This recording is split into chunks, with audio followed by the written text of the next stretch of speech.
I was brushing my teeth when the phone rang. 11:47 p.m. The kind of hour when a call is never good news. I checked the screen. My sister, Linda. She never called this late. My stomach tightened even before I answered. "Tom," she said, her voice already breaking. "You need to come. It's Mark. The doctors. They don't think he has much time." I felt the air leave my lungs in one slow, painful exhale. My brother had been fighting pancreatic cancer for months, but we'd been told he had weeks, maybe a couple of months. Not hours. Not this. "How long?" I asked, gripping the edge of the sink. They said, "Maybe a day. Maybe less. If you want to say goodbye, you need to get here by morning." She started crying softly. "Please." I didn't hesitate. I walked out of the bathroom and into the bedroom where Margaret was sitting on the edge of the bed, her hands twisting the blanket. She had that look, the lost, frightened look I'd come to recognize since her Alzheimer's diagnosis 2 years ago. "Who was that?" she asked. "What's happening?" I sat beside her. "It's Mark," I said gently. "He's very sick. I need to go to Vancouver." She blinked slowly, the worry settling over her like a shadow. "You're leaving? For how long?" "Tom, I don't like when you're gone."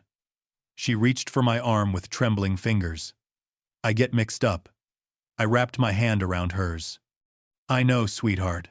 I know. But our daughter will stay here with you. You'll be safe." As if on cue, Jennifer stepped into the doorway. Her arms crossed loosely, trying to look reassuring. "Dad, go," she said. "Mom and I will be fine. I'll handle everything. You shouldn't miss this." Margaret looked between us, confused, her breathing picking up. "I don't want to be alone," she whispered. "You won't be," I promised, kissing her forehead. "Just a few days. I'll come back as soon as I can." By the time I packed a small bag, ordered a 4 a.m. taxi, and printed my boarding pass, the house felt heavy with dread. Margaret sat curled on the couch, clinging to a pillow like a child, and Jennifer stroked her shoulder, murmuring that everything was okay. I kissed my wife one more time. She didn't look at me, just stared past me, already drifting into that fog her mind created. As I stepped outside into the cold night air, a part of me knew I was leaving more behind than I understood. I just didn't know how much. The first week beside Mark's hospital bed didn't feel real. Time dissolved into the rhythm of machines, beeping, nurses murmuring, and the slow, labored rise and fall of my brother's chest. He drifted in and out of consciousness, sometimes recognizing me, sometimes staring through me like I was a memory he couldn't quite place. But when he did know me, God, those moments hurt the most. He'd squeeze my hand, weak and trembling. "Tom," he whispered once, "don't let me die alone." "You won't," I promised, choking on my own voice. "I'm right here." The doctors were kind, but honest. They said the cancer had spread faster than expected, that there was nothing left to try. We were just waiting for his body to surrender. At night in the stiff hospital chair, I tried calling home. "The first few days," Jennifer answered. "Mom's fine," she said. Always quick, always sounding like she was doing something else. I gave her meds. She ate dinner. "Don't worry." But by day 5, she stopped picking up. My calls went to voicemail. I'd get a text hours later. "Busy, with Mom. She's okay." Short, clipped, unnatural. I tried calling Margaret's cell, but it went straight to voicemail, the battery dead or the phone off. That wasn't unusual. Half the time she forgot where she left it. But still, something gnawed at me. "Everything okay back home?" I texted. No reply. "Jen?" No reply. I told myself she was overwhelmed. Caring for someone with Alzheimer's is exhausting even for me, and I'd been doing it for years. For her, stepping in suddenly, it must have been overwhelming. Don't make this about you. I scolded myself. Your brother is dying. And he was. In the second week, Mark barely woke at all. His breathing grew softer, shallower. Linda and I sat on either side of him, holding his hands, telling him stories he would never hear. The night he died, the sky outside was still dark. The nurse touched my shoulder gently. He's gone. I didn't cry at first. I just felt empty, hollow. When I stepped outside to call home again, my hands shook. Jennifer didn't answer. No text this time, no update. Just silence. A cold feeling crept into my chest, something deeper than grief, sharper than worry, something that whispered that things back home were not fine. But I pushed it away. I told myself it was stress, exhaustion, paranoia. I told myself my daughter would never let anything happen to Margaret. I told myself a lie I desperately needed to believe. I had no idea how wrong I was. By the time my plane touched down in Toronto, I felt like a piece of my ribs had been carved out and left behind in that hospital room with Mark. I'd barely slept in 2 weeks. My eyes burned, my chest felt heavy, and all I truly wanted was to walk through my front door, see my wife's face, and let the familiarity of home wrap around me like a blanket. Instead, when I pulled into the driveway, the house was dark. Completely dark. Not even the porch light was on. Margaret always left it on at night. Always. I told myself Jennifer must have forgotten, but the unease that had been circling me for days tightened its grip. I unlocked the front door. The hinges groaned louder than usual. Inside, the air felt stale, heavy. There was a smell, something sour, something faintly metallic, lingering at the edges. Margaret? My voice echoed through the silent house. No answer. I set my suitcase down and stepped into the living room. Something was off. The small table by the window had been moved. The framed picture of our 10th anniversary, usually centered on the shelf, was gone. There were scuff marks on the floor near the sofa, like something heavy had been dragged. A blanket I didn't recognize lay crumpled in a corner. My throat tightened. Jen? I called. Louder this time. Silence. I checked the kitchen next. Dishes piled in the sink. The trash overflowing. Margaret's pill organizer wasn't on the counter where I always kept it. It wasn't anywhere. A cold dread trickled down my spine. I took a slow breath and tried again. Margaret? Still nothing. I walked down the hallway to our bedroom. The door was half open, the bed unmade. Her slippers weren't beside the bed. Her robe was missing from its hook. I tried her bathroom. Empty. The guest room. Empty. Every room I checked only made the silence louder. Then, just as I stepped back into the hallway, I heard it. A faint, rhythmic sound. Thump. Thump. Thump. I froze. Held my breath. There it was again. Thump. Followed by what sounded like a hoarse, barely, their cry. My heart lurched violently. The sound was coming from downstairs. From the basement. Oh God, I whispered. Already moving. Already knowing on some instinctive level that whatever I was about to find, it wasn't going to be okay. As I reached the basement door, the thumping grew louder, weak, but desperate. I wrapped my hand around the doorknob and pulled. The door didn't budge. That's when I saw it. A heavy padlock bolted onto the outside of the door. My blood ran cold. Someone had locked the basement from the outside. And someone who sounded like my wife was trapped inside. For a moment, I just stared at that padlock, my mind refusing to process what my eyes were seeing. Who the hell had put it there? Why? And why? Why, in God's name, was there someone banging from the inside? Panic surged through me.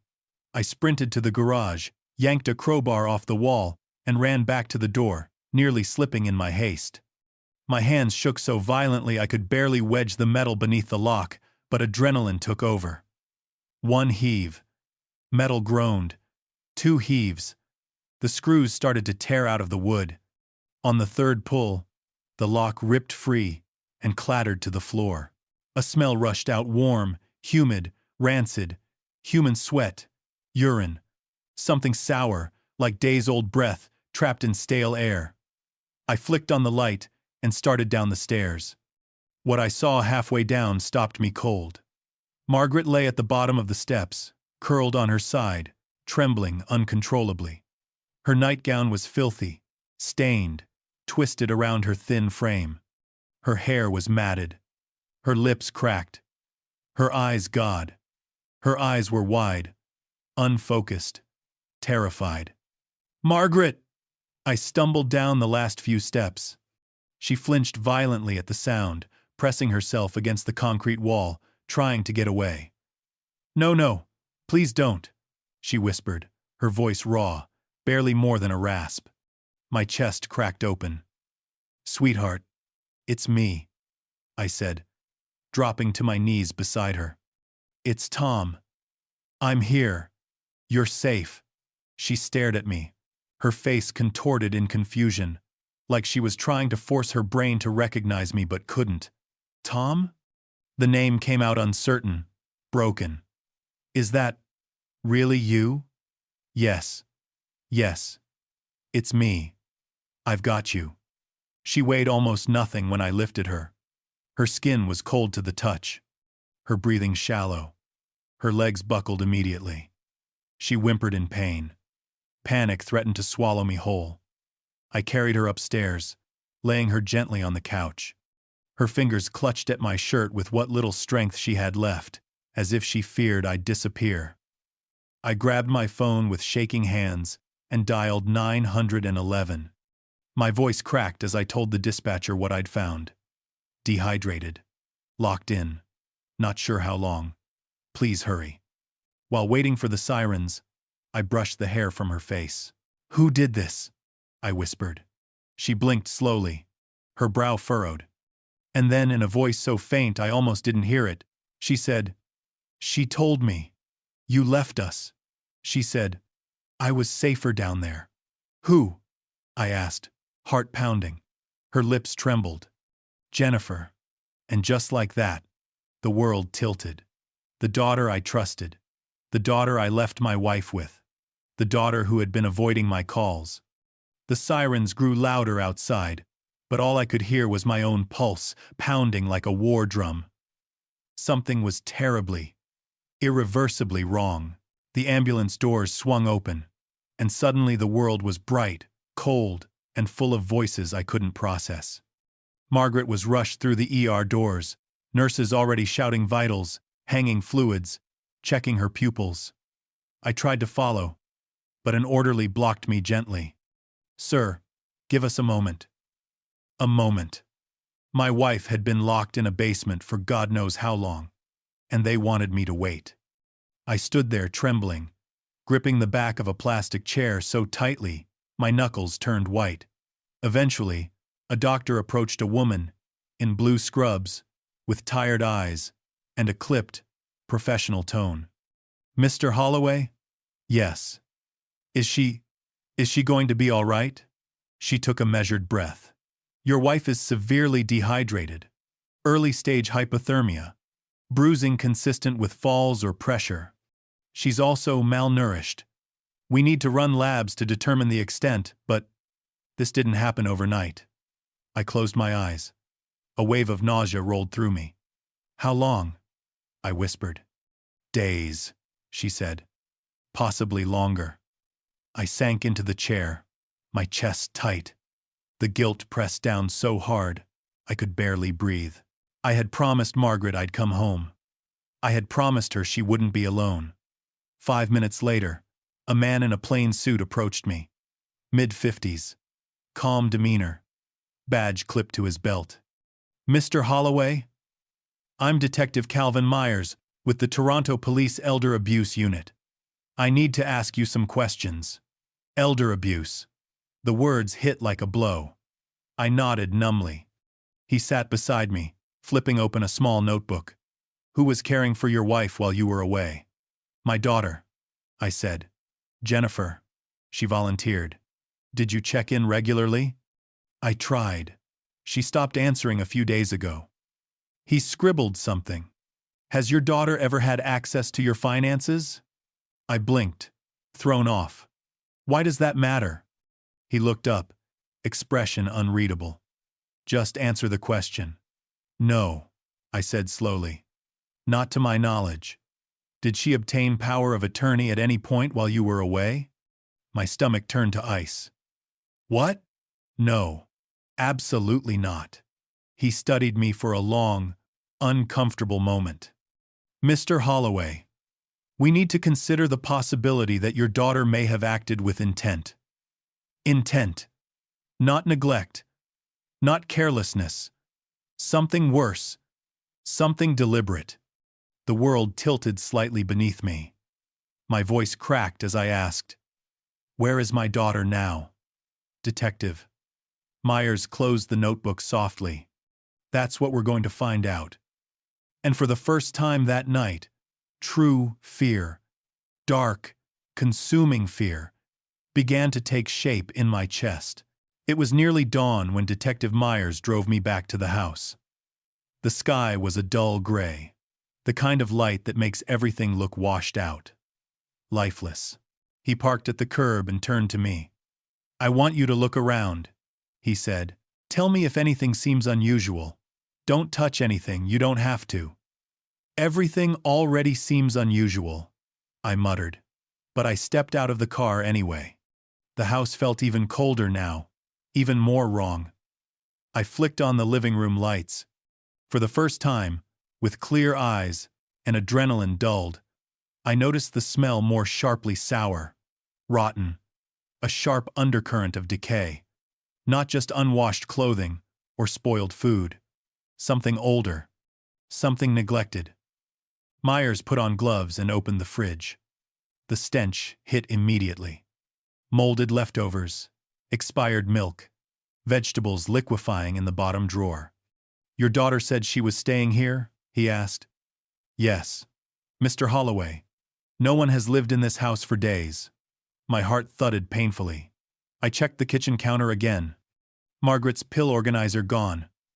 Her bottles of Dunpazil, sertraline, and the new sleep medication prescribed 6 weeks ago missing. She needs these, I said. Every day. She can't function without them. Myers found one orange bottle behind the toaster. The label had been peeled off. Half the pills were missing. My skin crawled. In the dining room, a stack of envelopes caught my eye. The top one, addressed to Jennifer Holloway. But the return address was our bank. I ripped the flap open before Detective Myers could tell me not to. Inside was a bank statement, our joint savings account with recent activity I didn't recognize. My name wasn't the one listed under primary contact. Jennifer's was. That's impossible, I whispered. I never authorized that. Myers opened a drawer near the desk. Inside were papers, dozens of them. Some were blank forms, some were printed emails, and some were signed documents. My signature, shaky, forged, power of attorney forms, assignment of property notices. My breath hitched. This is fraud, he said quietly. A lot of it. In the hallway, he stopped and pointed at the doorframe. Fresh scratches. A newly installed metal plate. This lock, he said, was added recently. Probably within the last week. I felt dizzy. Jennifer hadn't just failed to care for her mother. She hadn't just left. She'd prepared something. She'd planned something. And as the realization washed over me, that cold metallic smell in the air finally clicked into place. It wasn't just rot. It wasn't just neglect. It was the smell of a house that had been abandoned by the one person I trusted most. And the truth was only beginning to reveal itself. Detective Myers had barely left when I noticed Jennifer's laptop still sitting on the kitchen table, its charging cord still plugged into the wall. The screen was closed, but the small, faint light on the side glowed sleep mode. Not shut down. She'd left in a hurry. My pulse hammered as I opened it. No password. Jennifer, meticulous and obsessive about security, had left her laptop completely open. That terrified me more than anything I'd seen so far. The desktop loaded instantly. The first thing I noticed were folders scattered everywhere, nothing like her usual neat organization. One folder caught my eye. Household files urgent. I clicked it. Transactions. Dozens of them. Transfers from our joint account to a new account under Jennifer's name. Amounts that made my mouth go dry. $1,200. $4,800. $9,000. A final transfer of $22,000 just 5 days ago. I scrolled, my breathing shallow. This wasn't temporary borrowing. This was extraction. Next folder. Documents for mom. Power of attorney forms. Legal guardianship drafts. All dated within the last 2 weeks. The signature in the spouse section was Margaret's barely legible, shaky, slanted like she'd signed while confused or frightened. Some signatures were simply wrong. Forged. Sloppy. My hands shook as I opened a third folder. Dad evidence.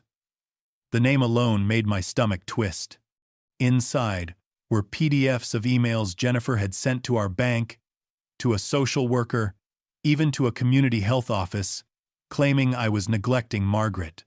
She'd written that I was emotionally unstable, forgetful, and possibly declining cognitively. Me. She had accused me of having the very symptoms my wife battled daily. And then I saw it, the document that made me feel like the floor had dropped beneath me. A formal complaint, filed with Adult Protective Services. My name, in bold letters. Jennifer had stated that I'd become physically aggressive with Margaret.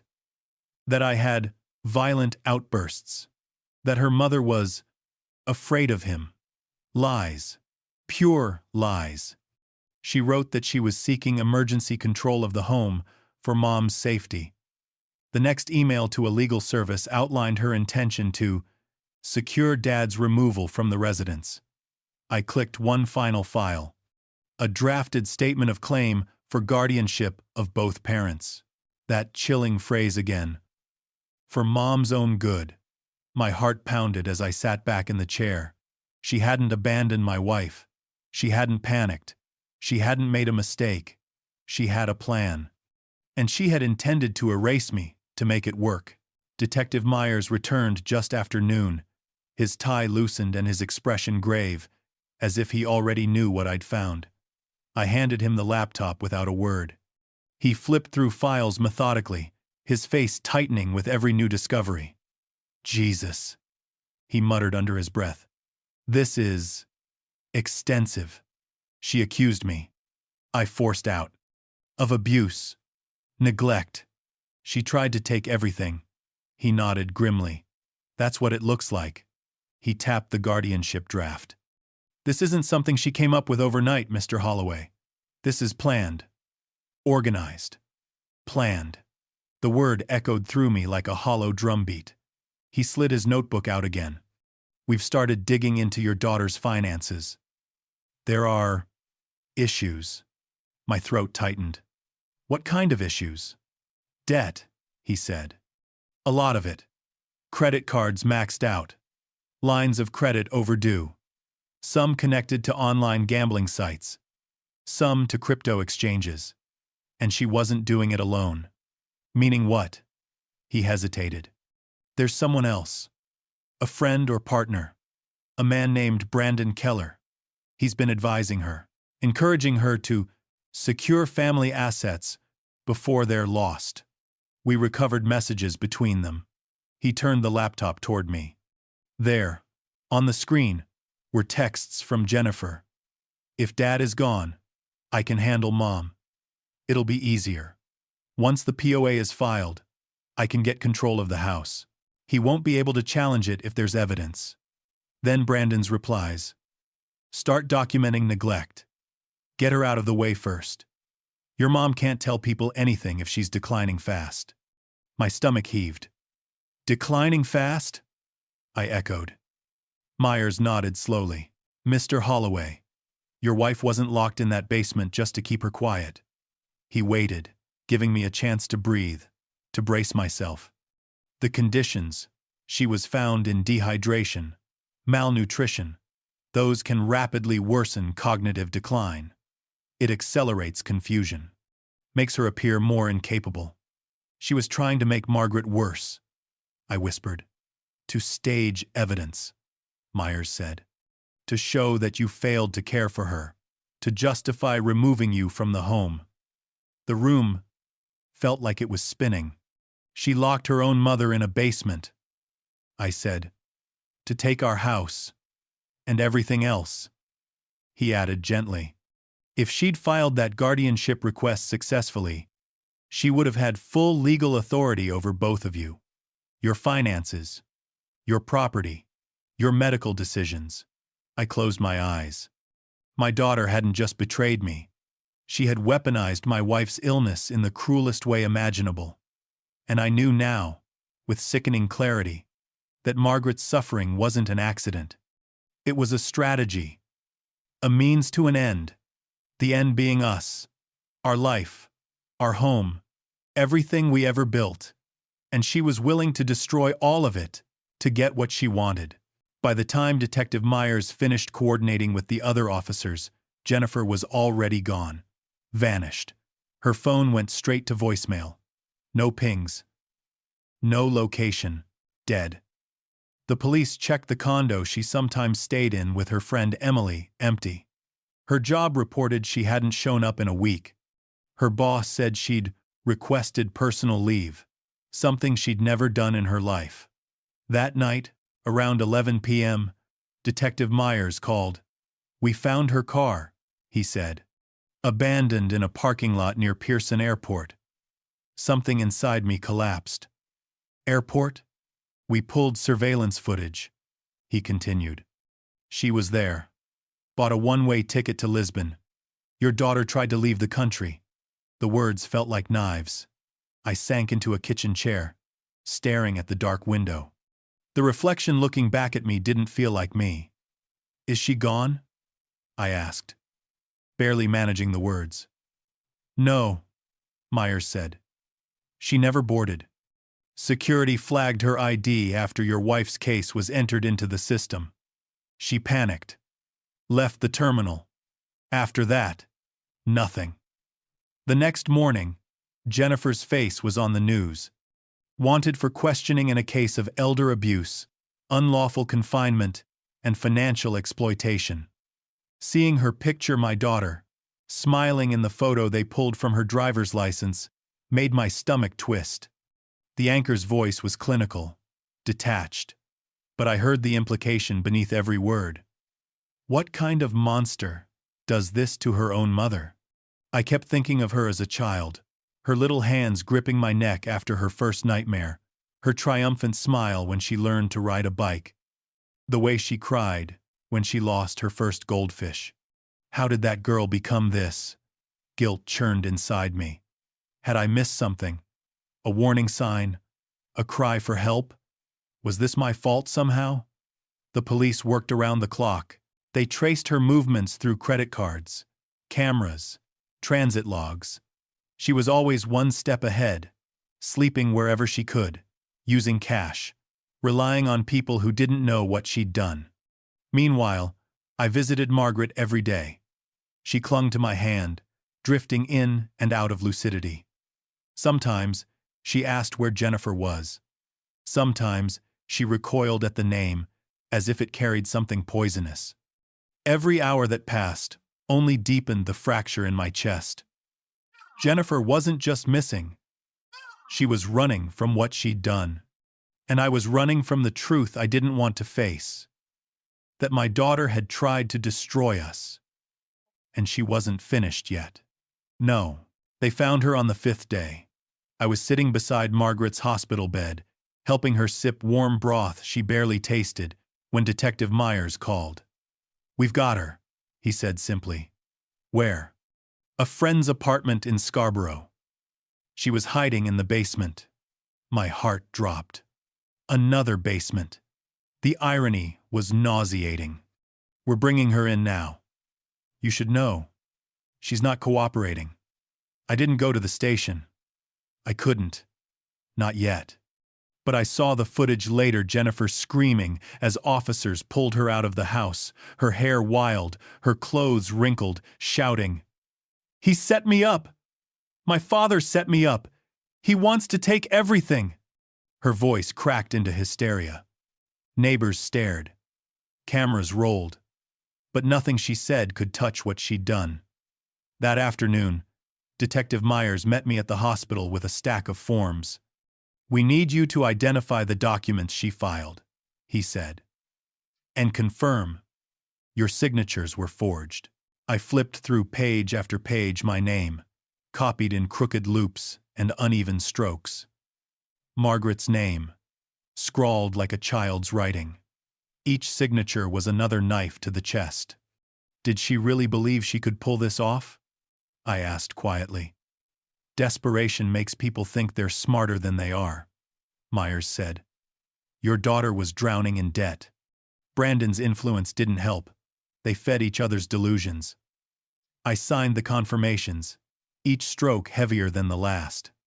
When I returned to Margaret's room, she was awake, staring at the doorway with wide, frightened eyes. "Is she here?" she whispered. "Is Jenny here?" "No," I said quickly, sitting beside her. "No, sweetheart. She can't come near you. You're safe." She looked down at her hands. She told me you were gone, that you left us, that I was in the way." I swallowed the burn rising in my throat. "None of that is true," I said. "I came back. I always came back." She leaned into me, trembling. "Don't let her take me again." I held her as gently as I could, feeling the fragility of her bones beneath the hospital gown. "Never," I whispered. "Not ever again." Jennifer was in custody now, but the damage she'd done lingered in every corner of our lives, especially in Margaret's eyes, which no longer held confusion alone, but fear. Fear of the daughter she once adored. Fear of the person she had trusted most. And that, more than anything, was the wound I didn't know how to heal. The trial began 6 months after Jennifer's arrest.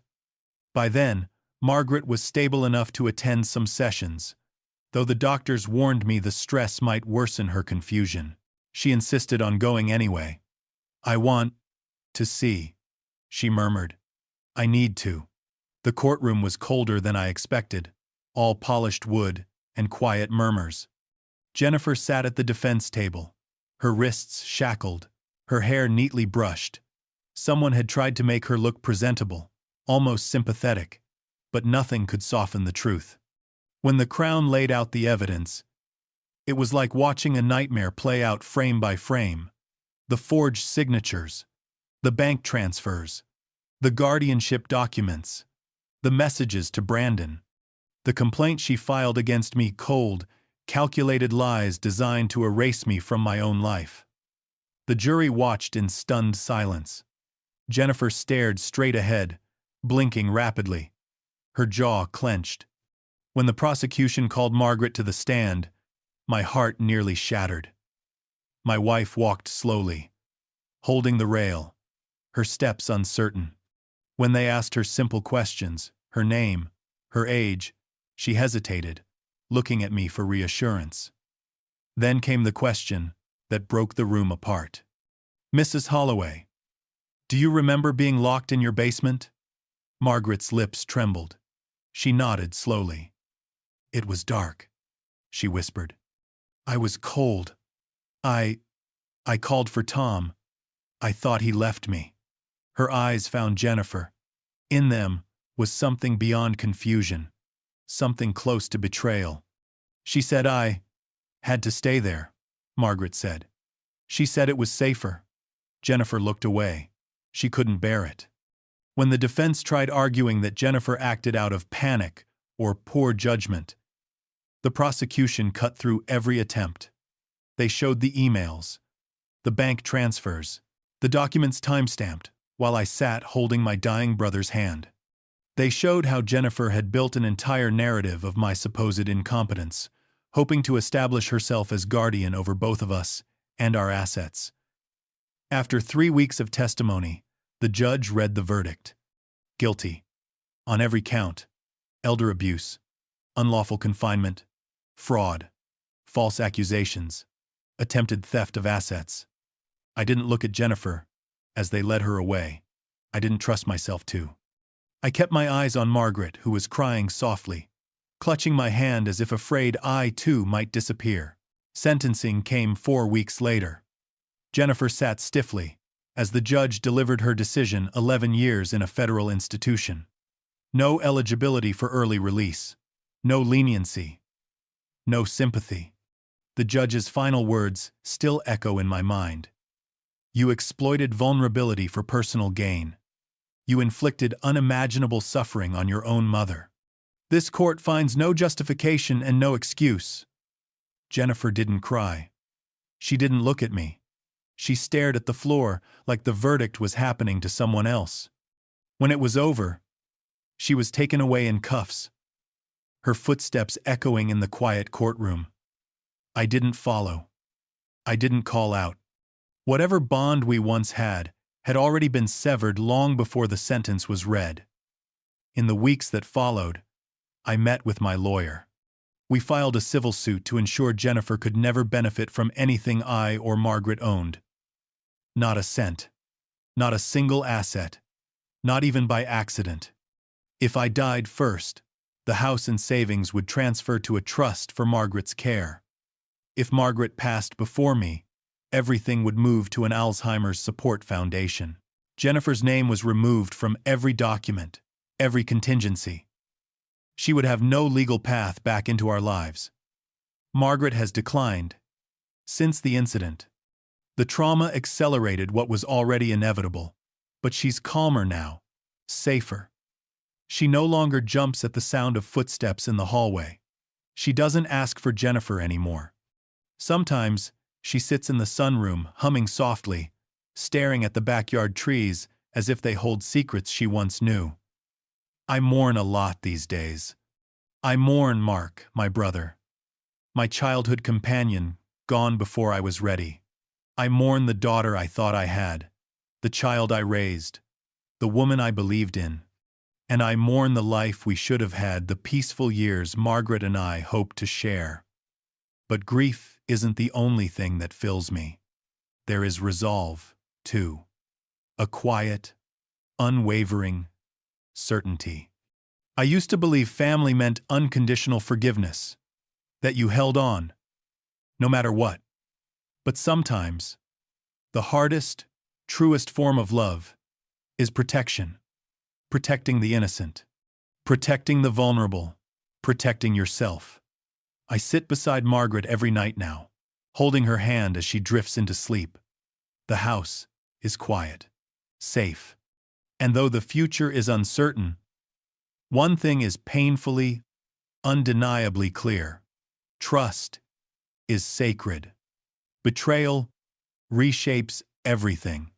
And healing, real healing, means choosing peace over the people who tried to break you. This story was intense. But this story on the right-hand side is even more insane.